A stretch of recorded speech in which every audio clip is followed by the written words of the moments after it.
silent killer lurking in the shadows of mixed martial arts, and it has nothing to do with the fights that take place inside the octagon. From Khabib, who lost so much weight that his organs started to shut down, to Deiveson Figueiredo, who lost an astounding 40 pounds and suffered for it. These are the UFC fighters who almost lost their lives to weight cutting.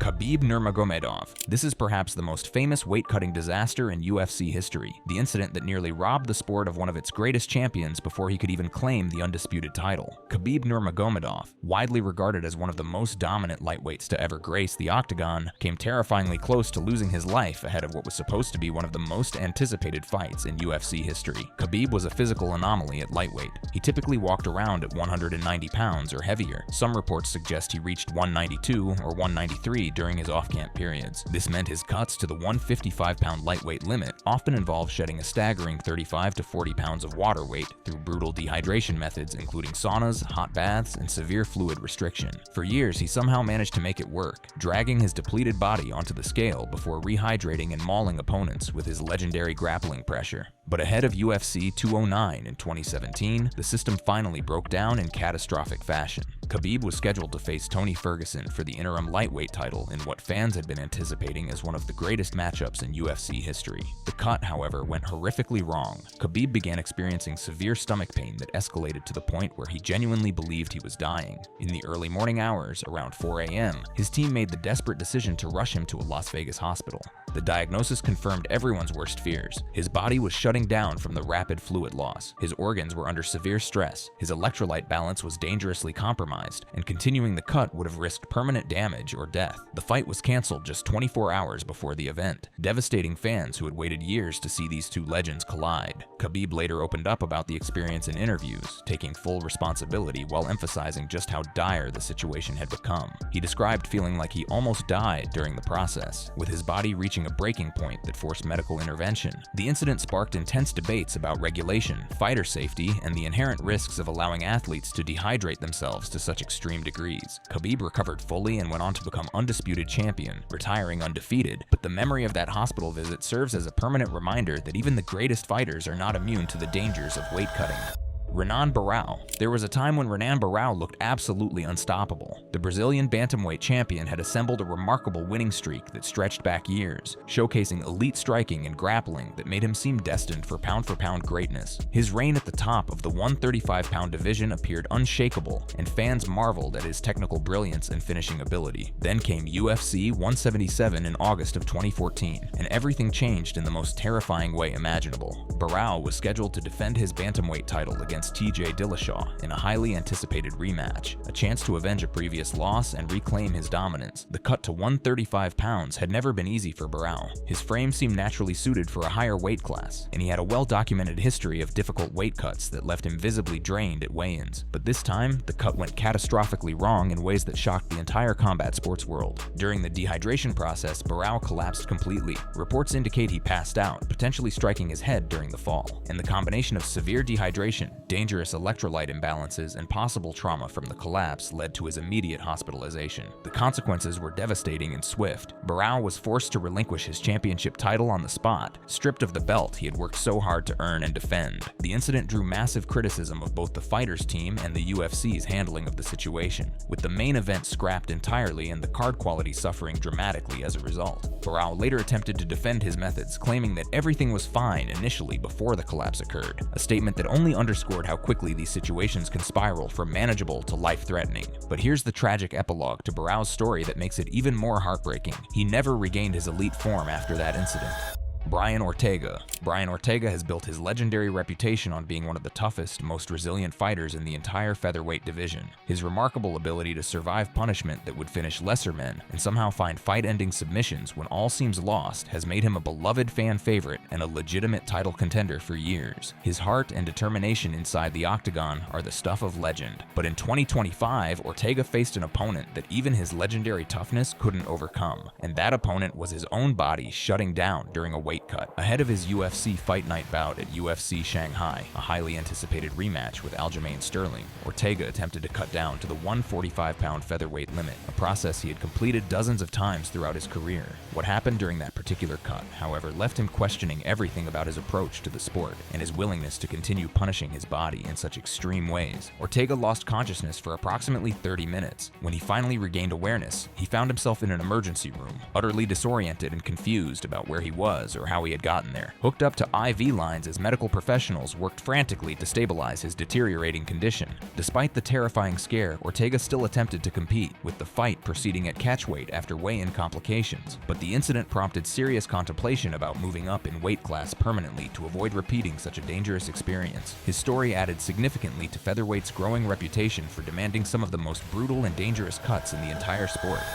Uriah Hall. When Uriah Hall describes his weight-cutting experience from January of 2018, he doesn't mince words or sugarcoat the severity of what he endured. The dynamic middleweight striker, known for his spectacular knockout power and highlight reel finishes, came as close to death as a fighter can possibly come without actually crossing that final threshold. And the story he tells about that harrowing experience is absolutely bone-chilling in its details. Hall was scheduled to face the legendary Vitor Belfort at UFC Fight Night in St. Louis, requiring him to make the 185-pound middleweight limit, a cut he had completed many times before throughout his career. But during this particular weight cut, his body began to fail in multiple catastrophic ways simultaneously, creating a perfect storm of medical emergencies that nearly claimed his life. He suffered acute kidney failure as his organs struggled desperately to function without adequate hydration. He experienced what he described as a mini seizure, as his nervous system misfired wildly from severe electrolyte imbalances. And most terrifyingly of all, he suffered what he believed was a slight heart attack, as his cardiovascular system strained under the impossible demands being placed upon it by the extreme dehydration. Hall passed out completely en route to the scale and was hospitalized overnight for emergency treatment. When doctors thoroughly examined him and assessed the damage, they delivered a chilling assessment that haunts him to this day. Even if he had somehow managed to make weight and step on that scale successfully, he probably would have died the next day, because his body had reached a critical point where it simply could not recover in time to compete safely. An absolutely scary situation to have been in.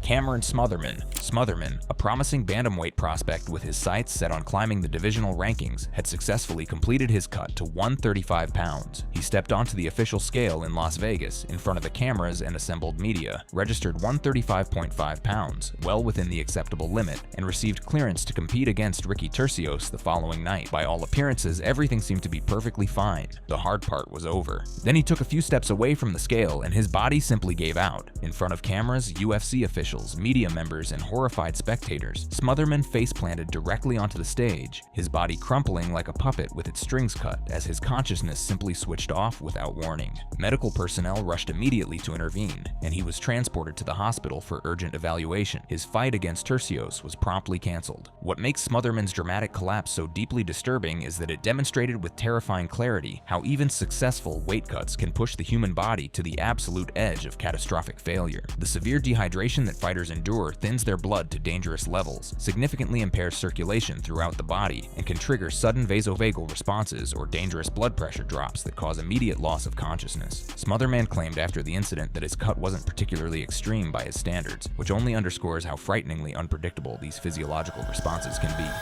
TJ Dillashaw. What TJ Dillashaw willingly did to his body in January of 2019 might legitimately be the most extreme weight cut ever attempted in the entire history of the UFC. The former bantamweight champion, hungry for a second championship belt and the rare distinction of being a two-division title holder, made the audacious decision to drop down to flyweight to challenge Henry Cejudo for the 125-pound title. The problem with this ambitious plan, Dillashaw naturally competed at 135 and walked around at 145 to 155 pounds or even higher when not actively in training camp. That meant he was attempting to shed approximately 29 to 30 pounds in a dangerously condensed time frame, an absolutely staggering amount of weight that pushed the very boundaries of what the human body can survive without suffering permanent damage. When Dillashaw stepped on the scale at UFC Fight Night 143, the entire world gasped in collective horror at what they saw. He looked skeletal, a mere shell of the powerful athlete fans had watched dominate the bantamweight division. His cheeks were hollowed out to an alarming degree, his eyes were sunken deep into their sockets, and his entire frame appeared emaciated depleted rather than athletic.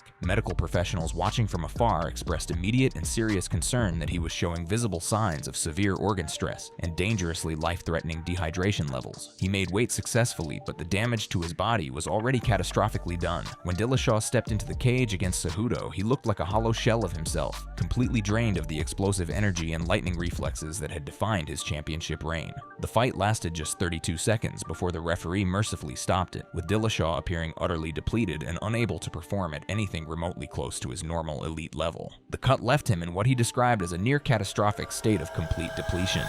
Johny Hendricks. Johny Hendricks was an absolute wrecking ball during his prime years in the UFC. The former welterweight champion possessed devastating one-punch knockout power in both hands, elite Division I wrestling credentials from Oklahoma State, and the kind of relentless forward pressure that made him a nightmare matchup for anyone in the 170-pound division. His left hand was widely considered one of the most dangerous weapons in the entire sport, but behind that remarkable success lurked a constant, brutal battle with the scale that would eventually contribute significantly to his downfall. Hendricks often walked around at 200 pounds or more while competing at welterweight, which has a limit of 170. That's a 30-pound cut minimum for every single fight, requiring extreme and repeated dehydration that pushed his body to absolute physiological limits time after time. The consequences of this relentless punishment eventually caught up with him in devastating fashion at UFC 192 in October of 2015, when he was scheduled to face Tyron Woodley in a pivotal welterweight showdown. During the weight cut process, Hendricks suffered an intestinal blockage combined with an excruciating kidney stone, both directly linked to the severe dehydration protocol. The complete lack of fluids had dried out his intestines to the point of causing the blockage, while the electrolyte imbalances and mineral buildup from extreme fluid loss had created the painful stone in his kidney. He was rushed to the hospital for urgent treatment, administered IV fluids to stabilize his condition,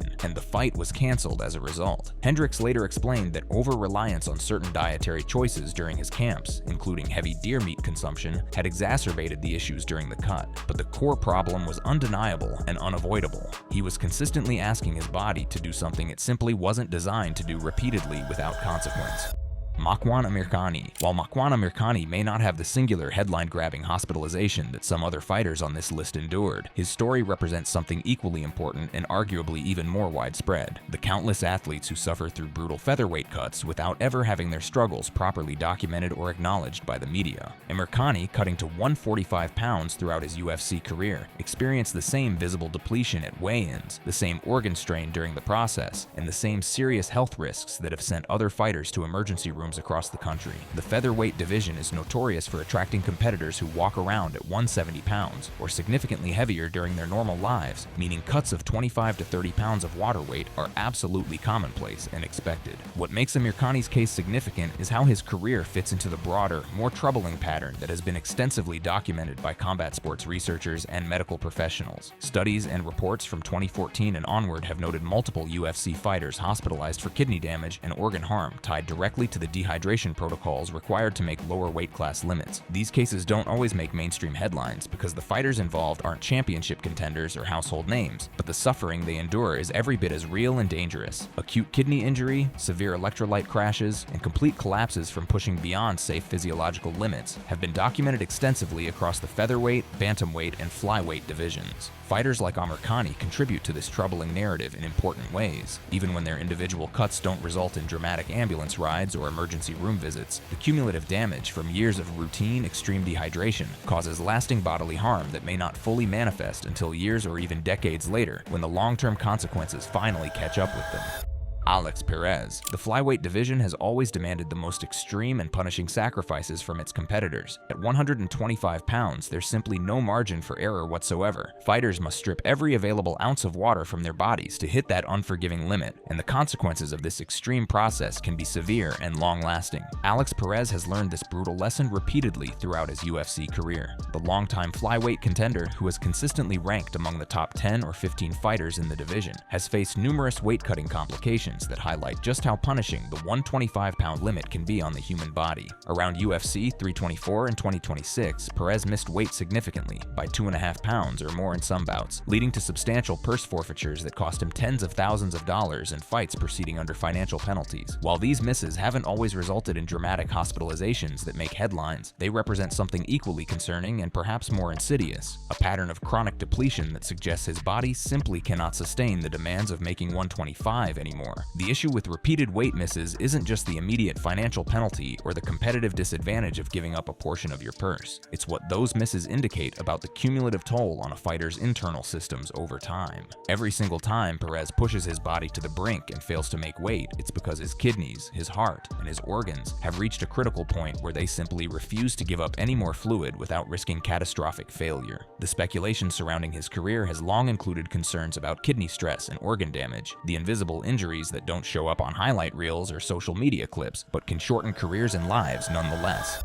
Kelvin Gastelum. Kelvin Gastelum possesses one of the most naturally powerful and compact frames in all of mixed martial arts, a stocky, dense build that generates devastating knockout power in both hands and provides excellent leverage for his grappling game. His physical gifts are undeniable, and when he's performing at his best, he's capable of competing with anyone in the world. The problem? That powerful frame was simply never meant to compete at welterweight. The disaster that would define his career's relationship with the scale came at UFC 183 in January of 2015, when Gastelum was scheduled to face Tyron Woodley in what should have been a pivotal welterweight showdown between two rising contenders. Instead, Gastelum's weight cut went so catastrophically and completely wrong that he ended up hospitalized due to severe complications from the dehydration process. He missed weight by an astounding 9 pounds, not 1 or 2, but 9 full pounds over the limit, and wasn't even given the opportunity to attempt a retry because of his deteriorating medical condition. The hospitalization stemmed from the extreme fluid and electrolyte loss, pushing his body into genuine medical distress. His organs were struggling to function, his systems were beginning to fail, and medical professionals had to intervene immediately just to stabilize his deteriorating condition. The fight proceeded at catchweight after significant financial penalties were assessed, but the incident drew heavy and public criticism from UFC President Dana White, who ordered Gastelum to move up in weight class to avoid future disasters. But here's the frustrating and tragic part of Gastelum's story. He didn't learn his lesson from this near catastrophe. Despite the terrifying hospitalization at 170, Gastelum has continued to struggle with weight throughout his entire career, even after moving to middleweight at 185 pounds. He has had multiple weight misses at the higher weight class, multiple bouts changed or modified due to cutting issues, and multiple instances where observers feared for his health during fight week. His case stands as a stark and cautionary example of how some fighters simply refuse to acknowledge that their natural body composition isn't meant for certain weight classes, and they pay the price repeatedly in hospitalizations, organ strain, and diminished performance.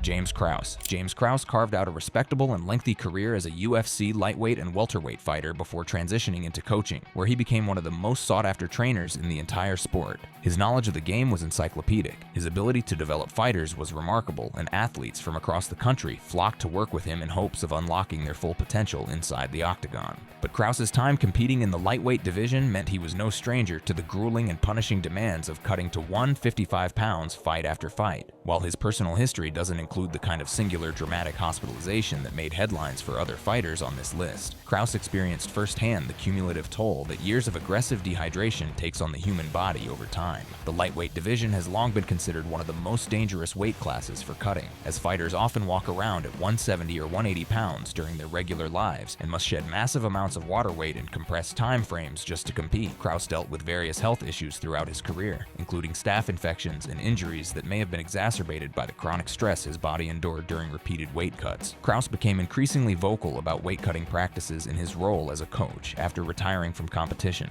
acknowledging the serious challenges that fighters in mid to lower weight classes face while trying to navigate the competitive reality that size advantages genuinely matter in combat sports. Deiveson Figueiredo. When Deiveson Figueiredo burst onto the UFC scene, he looked like an absolute monster at flyweight, a terrifying combination of devastating power, suffocating grappling, and relentless aggression that seemed almost unfair at 125 pounds. He quickly captured the championship belt with a series of dominant and highlight reel performances that announced him as one of the most dangerous fighters in the entire organization. But behind those spectacular finishes lurked a dark and troubling secret. Figueiredo was absolutely destroying his body to make the 125-pound limit. Reports indicate that Figueiredo was cutting in excess of 40 pounds to compete at flyweight, a staggering and almost incomprehensible amount of weight for a division that was specifically designed to showcase smaller athletes with naturally lighter frames. The toll of these extreme cuts was visible to anyone paying close attention. His face would become sunken and hollow at weigh-ins, his movements would slow noticeably during fights, and his performances would suffer from the severe depletion his body endured. Figueiredo himself acknowledged the serious damage in 2019, describing how short-notice cuts left him feeling slow and had contributed to injuries because he was way too overweight at the start of his training camps. The repeated brutal cuts eventually forced him to vacate his flyweight title and move up to bantamweight at 135 pounds in search of a more sustainable competitive home. But here's where the story takes an even more troubling and concerning turn. At UFC 324 in January of 2026, Figueiredo badly missed weight in his bantamweight debut, the very division he had moved up to specifically in order to escape the brutal flyweight cuts that were destroying his body. Fans who observed him during fight week noted that he looked horrible from the depletion, raising serious and legitimate concerns about whether years of extreme cutting at flyweight had caused permanent damage to his body's ability to manage weight effectively at any division.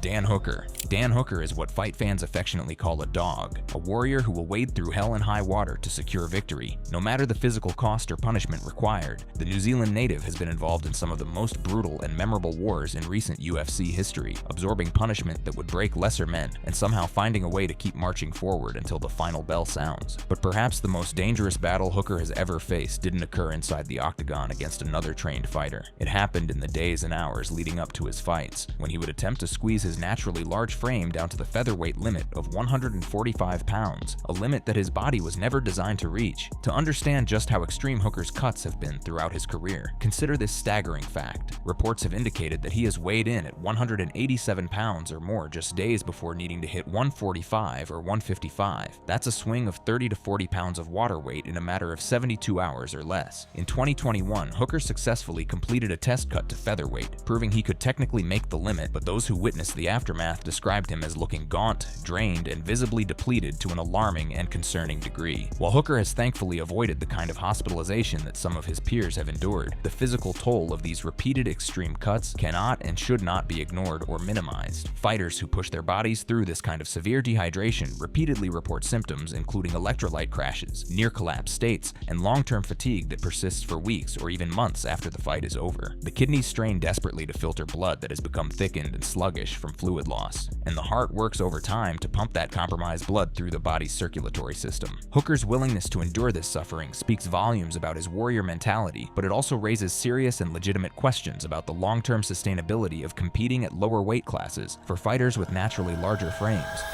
Beneil Dariush. Beneil Dariush has spent years establishing himself as one of the most dangerous and technically skilled lightweights on the entire UFC roster. His grappling is elite level, his striking has improved dramatically over the course of his career, and his fight IQ is absolutely off the charts. When he's at his best, there are very few fighters in the world who can match his all-around skill set, but there's one opponent that Dariush has struggled to defeat consistently throughout his career, and that opponent is the scale itself. The culmination of these ongoing struggles came to a head at UFC 322 in November of 2025, when Dariush was scheduled to face Benoit Saint-Denis in what was supposed to be a pivotal lightweight showdown with serious title implications. Instead, Dariush stepped onto that scale and registered 1.2 pounds over the 156-pound limit, his second weight miss of his entire professional career. The consequences were immediate and financially severe, a 20% purse forfeiture that cost him a significant chunk of his hard-earned fight earnings. But the financial penalty was merely the surface-level consequence that everyone could see. What truly concerned observers and those who follow the sport closely was what this miss represented about the toll that years of cutting to 155 had taken on Dariush's body over time. In the aftermath of the fight, which he lost via quick knockout, Dariush began openly discussing the possibility of moving up to welterweight at 170 pounds to preserve his health. He described the fight week as strange and acknowledged that his weight management had completely broken down in ways he couldn't fully explain.